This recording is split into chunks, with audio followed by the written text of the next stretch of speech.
أما بعد فأعوذ بالله من الشيطان الرجيم بسم الله الرحمن الرحيم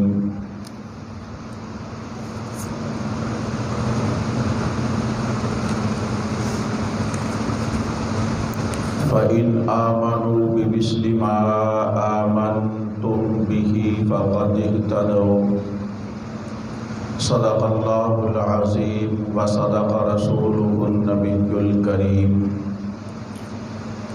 اللهم صل على محمد وعلى آل محمد كما صليت على إبراهيم وعلى آل إبراهيم إنك حميد مجيد اللهم بارك على محمد وعلى آل محمد كما باركت على إبراهيم وعلى آل إبراهيم إنك حميد مجيد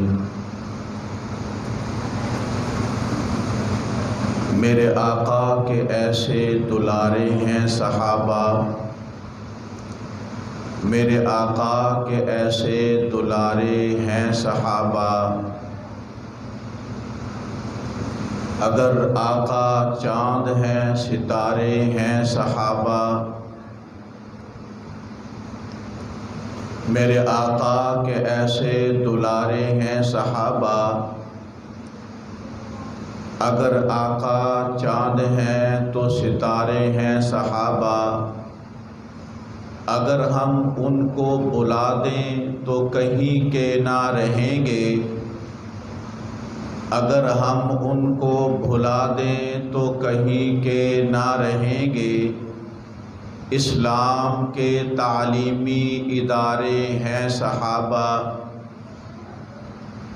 تم جانو اگر تمہیں ان سے محبت نہیں ہے، تم جانو اگر تمہیں ان سے محبت نہیں ہے، ہم تو ہیں صحابہ کے ہمارے ہیں صحابہ۔ نہایت ہی واجب الاحترام قابل صد احترام بزرگوں، دوستوں اور طالب علم ساتھیوں، آپ حضرات بڑے مقام اور عظمت والے ہیں کہ اللہ کا شکر ہے آپ گھر سے آتے ہیں دین کا علم حاصل کرنے کے لیے، اور کیونکہ میرا عنوان عظمت صحابہ ہے، میں کوشش کروں گا کہ صحابہ کے ساتھ ساتھ آپ کا بھی ذکر ہو، کہ جہاں پہ میں نے گفتگو کرنی ہے کہ صحابہ اکرام رضی اللہ عنہم اجمعین کا مقام اور عظمت کیا ہے، وہیں پہ میں یہ بھی کوشش کروں گا کہ آپ جو وقت نکال کے گھر سے آتے ہیں، سفر کر کے آتے ہیں، اللہ کے ہاں آپ کا کیا مقام ہے، اس کے لیے میں آپ حضرات کی توجہ چاہوں گا۔ میرے بھائیوں، یہ جو مولانا عبدالقدوس گجر صاحب اور دیگر ہمارے حضرات نے کوشش اور محنت کر کے آپ کو یہاں پہ جمع کیا ہے، آپ کو ان کا یہاں پہ جمع کرنا کوئی دنیاوی لالچ نہیں ہے، اور نہ ہی آپ کا یہاں پہ جمع ہونا کوئی دنیاوی لالچ ہے، اور یہی پیغام نبی کریم صلی اللہ علیہ وسلم نے صحابہ کو دیا اور صحابہ نے ہم تک پہنچایا ہے، اور نبی کریم صلی اللہ علیہ وسلم کا ارشاد گرامی ہے، من احب للہ و ابغض للہ فقد استکمل الایمان، جس بندے نے اللہ کے لیے محبت کی اور اللہ کے لیے نفرت کی، اس نے اپنے ایمان کو مکمل کیا۔ ہم یہاں بیٹھے ہیں اس وجہ سے، یہ مدرسہ ایسا تعلیمی ادارہ ہے، یہاں پہ نبی کریم صلی اللہ علیہ وسلم کی شریعت پڑھائی جاتی ہے، جو اساتذہ یہاں پہ پڑھاتے ہیں وہ شریعت ہی پڑھاتے ہیں، اس وجہ سے ہمیں ان سے محبت ہے ہم یہاں پہ جمع ہو گئے، انہیں ہمارے ساتھ محبت ہے، انہوں نے ہمیں یہاں پہ جمع کر لیا، تو اس سے پتہ چلا ان کا ہمیں بلانا دنیاوی مقصد نہیں، ہمارا یہاں پہ آنا دنیاوی مقصد نہیں، ہمارا یہاں پہ جمع ہونا اللہ کی رضا کے لیے ہے، ان کا ہمیں بلانا اللہ کی رضا کے لیے ہے۔ میں عرض کر دوں، آپ جب گھر سے نکلے ہیں، نبی کریم صلی اللہ علیہ وسلم کی حدیث مبارکہ ہے، میں عنوان شروع کر رہا ہوں، آپ حضرات کی توجہ چاہتا ہوں۔ آقا فرماتے ہیں جب کوئی طالب علم حاصل کرنے کی نیت لے کر گھر سے نکلتا ہے، یہ طالب علم اپنے کپڑے پہنتا ہے، جوتا پہنتا ہے، موزہ پہنتا ہے، ابھی یہ اپنے گھر کی دہلیز سب کراس نہیں کرتا، اللہ پاک اس کے گناہوں کو معاف کر دیتے ہیں۔ توجہ کرنا، یہ دین ابھی آپ نیت لے کر نکلے ہیں، ابھی پڑھا نہیں، اس دین کو آقا لائے ہیں۔ ہمارا عقیدہ یہ ہے کیونکہ آقا دین لائے ہیں، ہم اس دین کو پڑھنے کے لیے چلے ہیں، نیت کر کے ابھی گھر کی دہلیز کو پار نہیں کیا، اللہ نے ہمارے گناہوں کو معاف کر دیا۔ ان صحابہ کرام کی عظمت کو میں سلام کیوں نہ کروں، وہ جہاں پہ یہ نیت لے کر نکلتے تھے کہ ہم نے دین پڑھنا ہے، وہ صحابہ کرام اس سے بڑھ کر یہ نیت لے کر نکلتے تھے کہ ہم نے آقا کا دیدار کرنا ہے۔ تو اور میں یہ نیت لے کر گھر سے نکلیں کہ ہم نے علم حاصل کرنا ہے، ہمارے گناہ معاف ہوتے ہیں۔ ارے ان صحابہ کی عظمت کے کیا کہنے، جو دین بھی پڑھتے ہیں، کسی عام عالم سے نہیں، کسی عام فقیہ سے نہیں، بلکہ اگر میں یوں کہہ دوں صرف نبی سے نہیں بلکہ امام الانبیاء سے، صرف نبی سے نہیں بلکہ خاتم المرسلین سے، صرف نبی سے نہیں بلکہ خاتم النبیین سے جب علم پڑھتے ہیں اور آقا کی زبان سے سنتے ہیں اور آقا کا دیدار بھی کرتے ہیں، ان صحابہ کی عظمت کے کیا کہنے۔ آگے چلیے، حدیث پاک میں آتا ہے جب یہ طالب علم گھر سے نکلتا ہے، یہ مدرسے کی طرف آتا ہے، یہ کیوں آتا ہے؟ میں نے دین حاصل کرنا ہے، یہ چل پڑتا ہے۔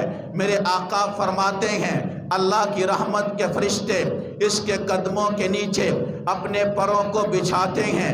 ارے میں کیوں نہ کہوں، تو اور میں تو چلیں جامعہ امام اعظم ابو حنیفہ میں تعلیم حاصل کرنے کے لیے، ہمارے قدموں میں فرشتے رحمت والے اپنے پر بچھاتے ہیں۔ ان صحابہ کی عظمت، مقام اور مرتبہ کے کیا کہنے، جو عام مدرسے میں نہیں بلکہ نبی کے مدرسے میں، عام معلم میں نہیں بلکہ معلم انسانیت، اگر میں یوں کہوں جن کے صدقے سے اللہ نے ساری کائنات کو بنایا ہے، اس محبوب کے پاس جب وہ صحابہ تعلیم حاصل کرنے آتے ہوں گے، یہ فرشتے کتنے رشک کرتے ہوں گے۔ آگے چلیے، آپ نے ایک حدیث پڑھی ہے صراط مستقیم کے اندر، آپ کھول کے دیکھ لیں، ایک حدیث پاک آتی ہے، میرے آقا فرماتے ہیں من کان لہ امام فقراءۃ الامام قراءۃ لہ۔ اگر توجہ ہو، میرے آقا فرماتے ہیں جب کوئی انسان مقتدی ہوتا ہے، اس کا امام ہوتا ہے، یہ مقتدی خاموش رہے گا، امام قرات کرے گا۔ جب مقتدی خاموش رہتا ہے، امام قرات کرتا ہے، پھر مسئلہ کیا؟ اب بتایا جائے، مقتدی جو پیچھے خاموش کھڑا ہے، یہ قرآن کی تلاوت نہیں کر رہا، امام تو قرآن کی تلاوت کر رہا ہے، اس مقتدی کو ثواب ملتا ہے یا نہیں ملتا؟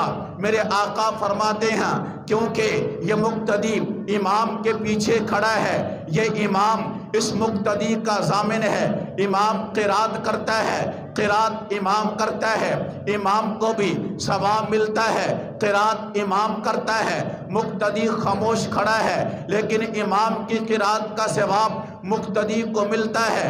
آپ توجہ کریں، میرا اور تیرا امام قرات کرے، مجھے ثواب ملتا ہے، قاری عرفان صاحب یہاں پہ امام ہیں، یہ قرات کرتے ہیں، ان کے مقتدیوں کو ثواب ان کی وجہ سے ملتا ہے۔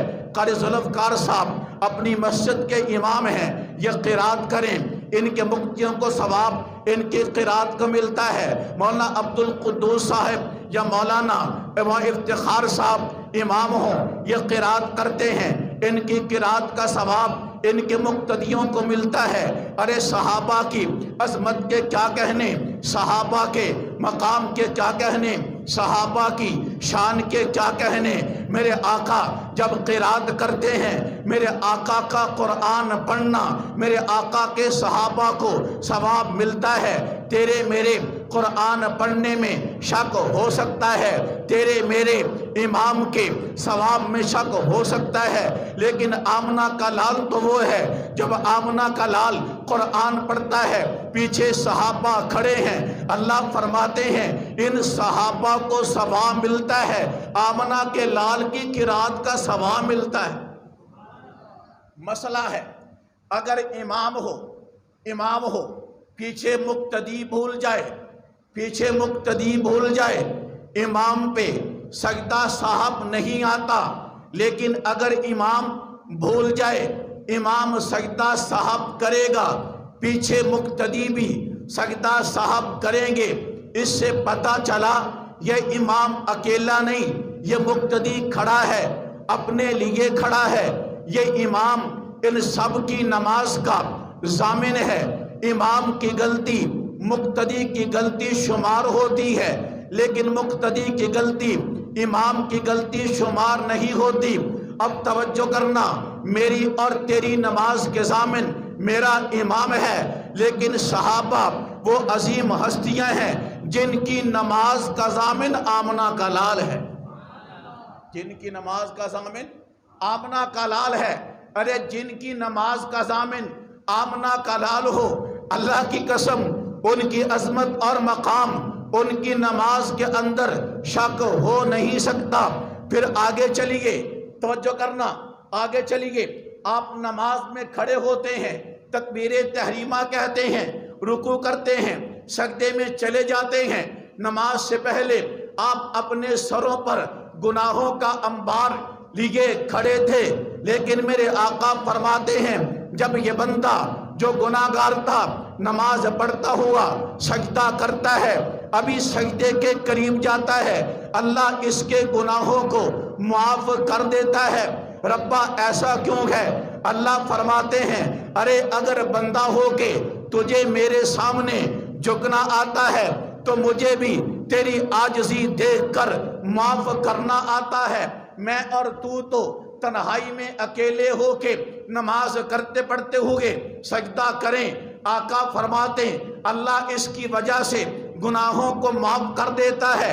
ارے صحابہ پہ بکنے والوں، صحابہ پہ بکواس کرنے والوں، اتنا بھی دماغ کام نہیں کرتا۔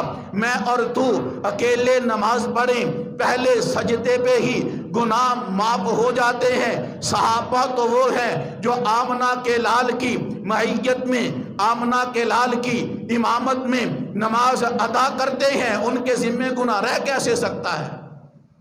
توجہ ہے، حدیث پاک میں آتا ہے جب بندہ نماز پڑھنے آتا ہے اور نماز کے انتظار میں بیٹھا رہتا ہے، حدیث پاک کہتی ہے جب تک یہ بندہ حالانکہ بیٹھا ہے آرام سے، یہ نماز نہیں پڑھ رہا، یہ نماز کے انتظار میں بیٹھا ہے، میرے آقا فرماتے ہیں اس کو نماز پڑھنے کا ثواب ملتا رہتا ہے جب تک انتظار میں بیٹھا ہے۔ میں قربان جاؤں ان صحابہ کے جو صحابہ صرف انتظار میں نہیں بیٹھے کہ ہم نے نماز پڑھنی ہے، وہ اس انتظار میں بیٹھے ہیں آمنہ کے لال نے تشریف لانی ہے، ہم آمنہ کے لال کے چہرے کا دیدار کریں گے، پھر آمنہ کے لال کے پیچھے کھڑے ہو کر نماز پڑھیں گے۔ ارے تو صرف نماز کا انتظار کرے تجھے ثواب ملے، صحابہ صرف نماز کا انتظار نہیں بلکہ آمنہ کے لال کا انتظار بھی کرتے ہوں گے، ان کے ثواب کا عالم کیا ہوگا؟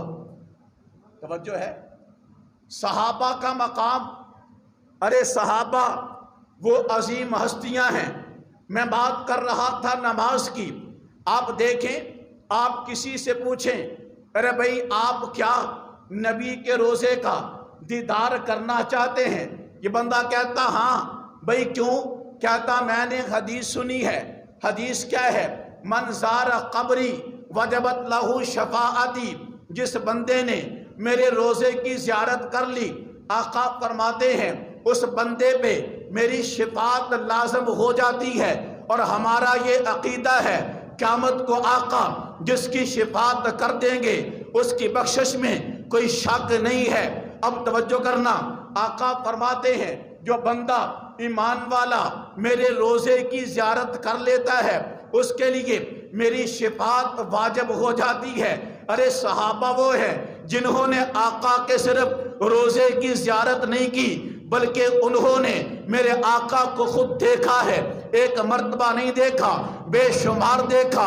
ایک مرتبہ نہیں دیکھا میرے آقا کے ہاتھوں میں ہاتھ دیے، ایک مرتبہ نہیں دیکھا میرے آقا کے ساتھ دسترخوان پہ کھانا کھایا، ایک مرتبہ نہیں دیکھا میرے آقا کا جھوٹا پانی پیا، ایک مرتبہ نہیں دیکھا جنہوں نے آقا کے اشاروں پہ جانیں قربان کی، ایک مرتبہ نہیں دیکھا جنہوں نے جنگوں میں آقا کے ساتھ مل کر جنگیں کی ہیں۔ اگر تو اور میں روزہ دیکھیں آقا کی شفاعت واجب ہوتی ہے۔ وہ صحابہ جنہوں نے بے شمار مرتبہ آقا کو دیکھا ہے، ان صحابہ کے مقام اور عظمت کے کیا کہنے۔ توجہ ہے؟ اور توجہ کیجئے، اگر کوئی بندہ جائے حج کرنے کے لیے، اس سے سوال کرو بھئی کیوں جاتا ہے؟ کہتا ہے اس لیے بیت اللہ میں جا کے نماز ادا کروں گا، وہاں پہ ایک نماز ادا کرنے کا ثواب 1,00,000 نماز کے برابر ہے۔ توجہ، وہاں پہ ایک نماز کا ثواب 1,00,000 نماز کے برابر ہے۔ مسجد نبوی میں جا کر نماز ادا کروں، وہاں پہ ایک نماز پڑھنے پہ 50,000 نماز کا ثواب ملتا ہے۔ میں نے کہا تجھے تو بڑی امید ہے، تجھے بڑی تمنا ہے وہاں جاؤں، کیونکہ وہاں 1,00,000 کا ثواب بیت اللہ میں، 50,000 کا ثواب مسجد نبوی میں، تو اپنا ثواب تو مانتا ہے، عام ایمان والے کا ثواب تو مانتا ہے، تو کتنا کم بخت ہے ان صحابہ کے ثواب کا انکار کیسے کر دیتا ہے جن صحابہ نے بیت اللہ میں آقا کے پیچھے نمازیں پڑھی ہیں۔ تو وہاں پہ نماز پڑھے گا۔ آج کے امام کعبہ کے پیچھے صحابہ نے تو امام الانبیاء کے پیچھے وہاں نمازیں پڑھی، تو پڑھے 1,00,000 کا ثواب ہے۔ صحابہ آمنہ کے لال کا دیدار کرنے کے بعد وہاں پہ نماز پڑھے، ان کے ثواب کا عالم کیا ہوگا۔ صحابہ مسجد نبوی میں آقا کا دیدار کر کے آقا کے پیچھے نمازیں ادا کریں، ان کے ثواب کا عالم کیا ہوگا۔ کبھی سوچا کر تو خود بہکاوے میں آ جاتا ہے تو گھبرا کیسے جاتا ہے۔ سوچا کرنا، میں تو عام ایمان والا ہوں، میں وہاں پہ نمازیں ادا کروں، میرے ثواب کا شمار نہیں ہوتا۔ ان صحابہ کے ثواب کا شمار کوئی کیسے کر سکتا ہے جنہوں نے آمنہ کے لال کے ساتھ نمازیں ادا کی۔ کہاں نمازیں ادا کی ہیں؟ آمنہ کے لال کے ساتھ وہاں پہ نمازیں ادا کی ہیں۔ توجہ، میں عرض کر رہا تھا صحابہ کرام رضی اللہ عنہم اجمعین کا مقام کیا ہے۔ توجہ، اللہ کا قرآن اٹھائیے، اللہ کا قرآن کہتا ہے ان کنتم تحبون اللہ فاتبعونی۔ اللہ فرماتے ہیں میرے محبوب اپنی امت سے کہیے یہ لوگ اگر مجھ سے محبت کرنا چاہتے ہیں اس کا آسان حل ہے۔ ربا وہ آسان حل کیا ہے؟ اللہ فرماتے ہیں یہ تو چاہتے ہیں نا، یہ چاہتے ہیں ہم اللہ سے پیار کریں۔ میں اللہ کہتا ہوں یہ محبوب کی اتباع کر لیں، محبوب کی نقل لے لیں، محبوب کی ادا کو اختیار کر لیں۔ یحببکم اللہ، میں اللہ خود ان سے پیار کروں گا۔ توجہ ہے، میں اللہ خود ان سے پیار کروں گا۔ میں بیان نہیں کر رہا، میں آپ کو عقیدہ سمجھا رہا ہوں کیونکہ آپ سبق پڑھنے آئے۔ توجہ کرنا، اللہ کا قرآن کہتا ہے اللہ فرماتے ہیں تم چاہتے ہو ہم اللہ سے پیار کریں، ان کنتم تحبون اللہ، تم چاہتے ہو ہم اللہ سے پیار کریں، اللہ فرماتے ہیں کمال یہ ہے تم محبوب کی اتباع کر لو، محبوب کی ادا کو اپنا لو، میں اللہ خود تم کو اپنا محبوب بنا لوں گا۔ توجہ خدا را، پوری توجہ چاہتا ہوں۔ اللہ فرماتے ہیں ایک ادا اپنی زندگی میں محبوب کی تم لے آؤ، میں تمہیں اپنا محبوب بنا لوں گا۔ اور کمال اللہ نے یہ کیا، اللہ نے فرمایا یحببکم اللہ، اللہ فرماتے ہیں محبوب پہلے بناؤں گا، وَیَغْفِرْ لَكُمْ ذُنُوبَكُمْ، تمہارے گناہوں کو معاف بعد میں کروں گا۔ ربا یہ معاملہ کیوں؟ ہونا تو یہ چاہیے تھا تو اعلان کرتا گناہ پہلے معاف کروں گا، محبوب بعد میں بناؤں گا۔ اللہ فرماتے ہیں پھر محبوب کی عظمت لوگوں کو نظر کیسے آئے گی؟ یہی تو بتانا چاہتا ہوں، گناہ تیرے ساتھ چمٹے ہوئے ہیں، گناہ تیرے ساتھ لگے ہوئے ہیں، تو نے محبوب کی ایک ادا کو اپنایا، میں تیرے گناہوں کو نہیں دیکھتا، محبوب کی ادا کو دیکھ کے محبوب بنا لیتا ہوں، گناہ بعد میں معاف کرتا ہوں۔ توجہ ہے، ایک ادا تیری اور میری زندگی میں آئے، اللہ فرماتے ہیں گناہ نہیں دیکھتا، محبوب کی ادا دیکھ کے محبوب بنا لیتا ہوں۔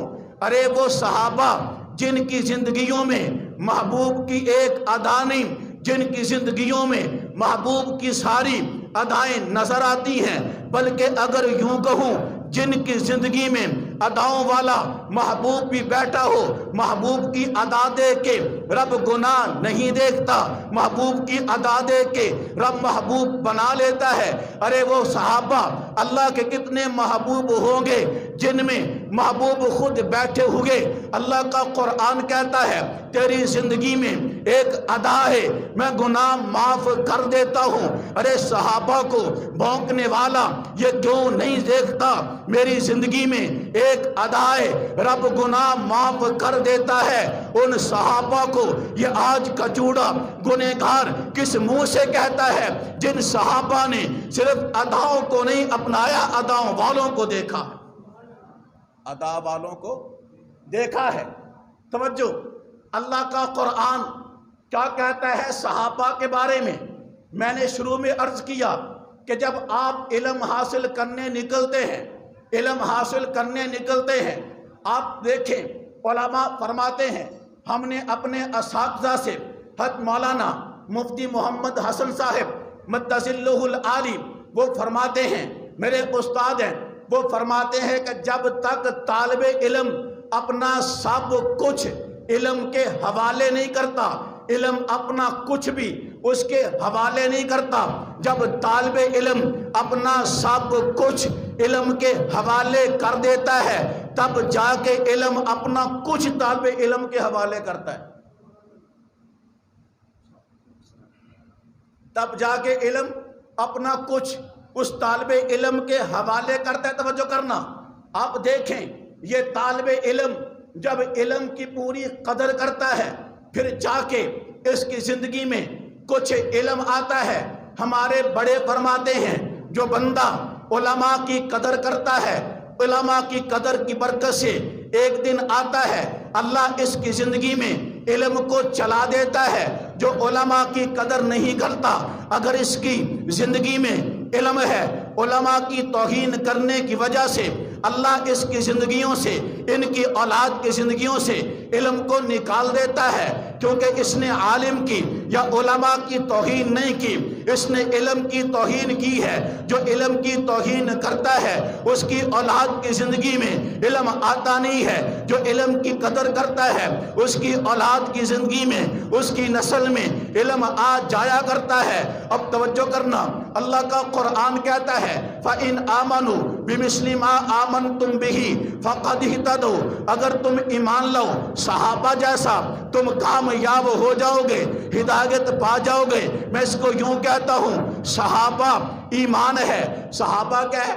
صحابہ ایمان ہے۔ اگر کوئی علم کی توہین کرے اس کی نسلوں سے علم ختم ہو جاتا ہے، جو ایمان کی توہین کرے اسے ایمان کیسے مل سکتا ہے؟ تو صحابہ ایمان ہے۔ اگر صحابہ کی قدر کریں گے ایمان ملے گا، صحابہ کی قدر نہیں کریں گے ایمان نہیں ملے گا۔ کوئی کہتا ہے فلاں بندہ نہیں مانتا، میں کہ نہیں مانتا تو نہ مانے، اس کی مرضی ہے، ہم زبردستی کسی کو مناتے نہیں ہیں۔ لیکن ایک بات میں بتا دیتا ہوں، اسلام کی سب سے پہلی جنگ کا نام کیا ہے بھائی؟ جنگ بدر ہے نا، جنگ بدر ہے۔ تو وہاں پہ دیکھیں میرے آقا ہیں اور میرے آقا کے ساتھ صحابہ ہیں۔ میرے آقا کے ساتھ کون ہے؟ آقا کے ساتھ کون ہے؟ صحابہ ہیں۔ اور مد مقابل کفر کھڑا ہے، تو پتہ چلا جس طرف صحابہ ہوں وہاں کفر نہیں ہوتا، جہاں کفر ہو وہاں صحابہ نہیں ہوتے۔ ہم یہی تو کہہ رہے ہیں، مومن وہی ہے جو صحابہ کا ہے، مومن وہی ہے جس کا ایمان صحابہ ہیں، مومن وہی ہے جو صحابہ کے نقش قدم کو نجات کا ذریعہ مانتا ہے۔ اس لیے جس طرف صحابہ ہیں وہاں کفر نہیں، جہاں کفر ہے وہاں صحابہ نہیں۔ وہاں آخری بات کرنے لگا ہوں، آخری بات توجہ کرنا۔ اللہ کا قرآن کہتا ہے، واقعہ آپ کے ذہن میں ہوگا، عبداللہ بن ابی جب مرتا ہے بے ایمان، میرے آقا چلے، کیونکہ اس کا بیٹا صحابی تھا، اس صحابی کے کہنے پہ چلے کہ میں آپ کا صحابی ہوں، میرا باپ عبداللہ بن ابی فوت ہو گیا، آپ اس کا جنازہ پڑھائیں۔ میرے آقا چل پڑے ہیں، میرے آقا چل پڑے ہیں۔ جب چلے اللہ کا قرآن اترا ہے، لا تصلی علی احد منہم مات ابدا ولا تقم علی قبری۔ میرے محبوب اگر ان کافروں میں سے کوئی مر جائے آپ نے ان کے لیے دعا نہیں کرنی، ان کے لیے دعا توجہ، ان کے لیے دعا نہیں کرنی۔ ولا تصلی علی احد منہم مات ابدا ولا تقم علی قبری۔ دعا کرنا تو دور کی بات ہے، آپ نے ان کی قبر کے اوپر جا کے کھڑا بھی نہیں ہونا۔ یہ کن کے لیے میرے آقا کو حکم ہوتا ہے؟ کافروں کے بارے میں دعا تو کرنا دور کی بات، ان کی قبر کے پر جا کے کھڑا بھی نہیں ہونا۔ لیکن میں قرآن بن جاؤں، جب صحابہ کا ذکر آیا اللہ نے کیا فرمایا؟ خذ من اموالہم صدقۃ تطہرہم وتزکیہم بہا وصلی علیہم۔ اللہ فرماتے ہیں میرے محبوب ان صحابہ کے لیے دعا کر، ان صحابہ کے لیے، بولا ان صحابہ کے لیے دعا کر۔ صحابہ وہ عظیم ہستیاں جن کے بارے میں نبی کو اللہ کا حکم ان کے لیے دعا کر۔ ربا میرا نبی جب صحابہ کے لیے دعا کرے گا پھر صحابہ کو کیا ہوگا؟ اللہ فرماتے ہیں ان صلاتک سکن لہم، یہ جو اپنا سب کچھ نبی پہ وار کے آ گئے، اپنے ماں باپ نبی پہ قربان کر دیے، اپنا خاندان نبی پہ قربان کر دیا، اپنا کاروبار نبی پہ قربان کر دیا، اپنا علاقہ نبی پہ قربان کر دیا۔ قربان کرنا آسان تو نہیں ہے، پریشانی تو ہوتی ہے۔ محبوب جب تو دعا کرے گا ان صلاتک سکن لہم، تیرا دعا کرنا ان صحابہ کے لیے سکون کا باعث بنے گا۔ اللہ کا حکم نبی کو صحابہ کو سکون دے، صحابہ کو سکون دے۔ اور اگر کوئی بکواس کرے ہم یہی کریں گے، ارے صحابہ کو سکون وہی دیتا ہے جو نبی کا ماننے والا، صحابہ کو سکون وہی دیتا ہے جو ایمان والا، صحابہ کو سکون وہی دیتا ہے جو قرآن والا۔ میں آخری بات کر کے ختم کرنے لگا ہوں۔ ہر بندہ کہتا ہے میرا بھی صحابہ پہ ایمان، میں نے کہا ہوگا، لیکن آنا پچھلے دنوں یہ رمضان سے پہلے غالباً شب برات کی بات ہے، میں قصور بیان کرنے گیا، ایک بندہ مجھے کہتا ہے مولانا رمضان آنے والا ہے، رمضان کے مہینے بتائیں تراویح 20 پڑھنی ہے یا 8 پڑھنی ہے؟ میں نے کہا تیرا ارادہ کیا ہے؟ تو کیا کہتا ہے؟ کہتا میں تو کہتا ہوں 8 ہیں۔ میں نے پوچھا کیسے؟ کہتا حدیث ہے۔ میں نے پوچھا کہاں پہ؟ کہتا بخاری شریف میں۔ میں نے کہا پکا رہنا؟ کہتا جی ہاں۔ تو میں نے کہا بخاری شریف حدیث کی کتاب ہے؟ کہتا ہے۔ میں کس نے بتایا؟ اللہ نے کیا حکم بھیجا ہے؟ یہ بخاری شریف حدیث کی کتاب ہے۔ جب میرے آقا نے فرمایا یہ بخاری شریف حدیث کی کتاب ہے، کہتا نہیں نہیں جس وقت امام بخاری رحمۃ اللہ علیہ نے بخاری شریف کو لکھا ہے، اس وقت کے جو علماء تھے ان سب نے بخاری شریف کو پڑھ کے اتفاق کر لیا، اجماع کر لیا، سارے اس بات پہ اکٹھے ہو گئے اصح الکتبی بعد کتاب اللہ، قرآن پاک کے بعد سب سے صحیح کتاب بخاری شریف ہے۔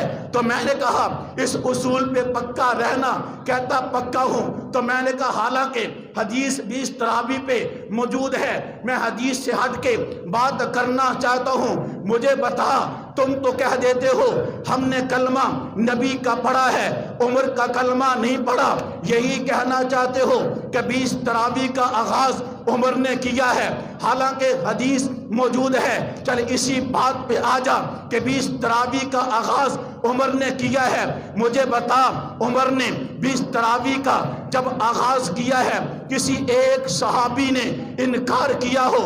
عمر نہیں، تراوی 20 نہیں 8 پڑھنی ہے۔ اما عائشہ نے کہا ہو عمر نہیں، تراوی 20 نہیں 8 پڑھنی ہے۔ ایک صحابی تو دکھا دے کسی صحابی نے منع کیا ہو، کسی صحابی نے الگ ہو کے 8 پڑھی ہو، اگر تو دکھا دے میں تیری 8 مان لوں گا، ورنہ ماننا پڑے گا 20 تراوی پہ صحابہ کا اجماع ہے۔ تو کتنا بے وقوف ہے، کتنا بے عقل ہے۔ امام بخاری کے دورہ کا علماء کا اجماع تو مانتا ہے، صحابہ کا اجماع کیوں نہیں مانتا؟ صحابہ کا اجماع کیوں نہیں مانتا؟ اللہ سے دعا ہے اللہ صحیح معنوں کے اندر ہمیں صحابہ رسول رضی اللہ تعالیٰ عنہ کی قدر کرنے کی توفیق عطا فرمائے اور ان کے نقش قدم پر چلنے کی توفیق عطا فرمائے۔ وما علینا الا البلاغ۔